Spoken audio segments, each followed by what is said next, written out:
আপনারা যদি IPL tournament দেখে থাকেন তাহলে নিশ্চয়ই আপনারা আরসিবির কুণাল পান্ডিয়া এবং রজত পাটিদারের খেলা দেখেছেন। তারা কতটা বেটার খেলেছে সেটাও আপনারা নিশ্চয়ই দেখেছেন।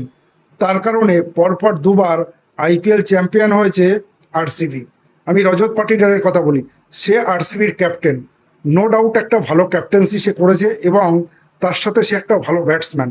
মিডিল অর্ডারে কিভাবে টিমকে সাপোর্ট করতে হয় সে দেখিয়ে দিয়েছে। এরপরে বলি কুণাল পান্ডিয়ার কথা। কুণাল পান্ডিয়া অসাধারণ অলরাউন্ডার প্লেয়ার, যেমন ব্যাট করতে পারে তার সাথে বলও করতে পারে ভালো। 14টা উইকেট নিয়েছিল এবং 236 রান করেছিল। বাট দুঃখের বিষয় এদেরকে সিলেক্ট করা হয়নি। সিলেক্ট কাকে করা হলো? তিলক বর্মা এবং ওয়াশিংটন সুন্দর। ওয়াশিংটন সুন্দরের রোল কি? অলরাউন্ডার, এবং তিলক বর্মা মিডিল অর্ডারে ব্যাট করবে। আপনারা নিশ্চয়ই ভেবে বলুন, তিলক বর্মা আর রজত পাটিদার এক এবং ওয়াশিংটন সুন্দর আর কুণাল পান্ডিয়া এক হলো?